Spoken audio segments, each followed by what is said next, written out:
April 23ஆம் தேதி நம்ம தமிழக சட்டமன்றத்திற்கான தேர்தல் நடைபெறப் போகுது. அதில பார்த்தீங்கன்னா, 4 கட்சிகள் போட்டி போடுது. இதில உங்களோட ஓட்ட கண்டிப்பா நீங்க செலுத்தணும். ஏன்னா, அது உங்களோட ஜனநாயக கடமை.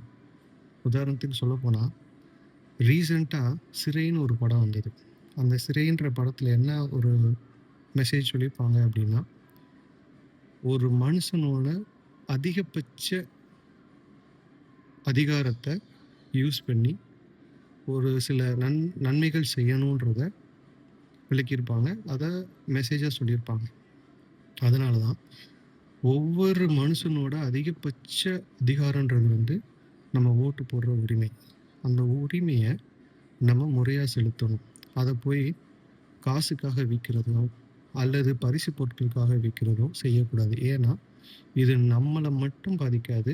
நம்ம செய்ற சின்ன தப்பு அதாவது நம்மளோட அதிகபட்ச அதிகாரமான இந்த ஓட்ட நம்ம காசுக்காகவோ, பரிசு பொருட்களுக்காகவோ நம்ம வித்துட்டோம்னா, நம்மளுக்கும் தீங்கு தான் விளைவிக்கும். நம்மள சுத்தி இருக்கிற மற்ற மக்களுக்கும் தீங்க தான் குடுக்கும். அதே நேரத்தில நம்மளோட சந்ததிகளுக்கும் அது ஒரு தீங்க குடுக்கும்.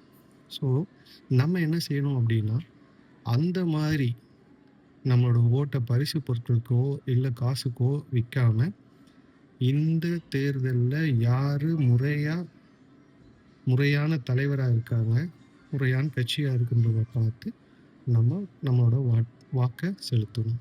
அப்படின்னு இந்த தமிழ்நாட்டுல இருக்கிற ஒவ்வொரு மக்கள்ட்டயும் நானு தலை வணங்கி கேட்டுக்கிறேன்.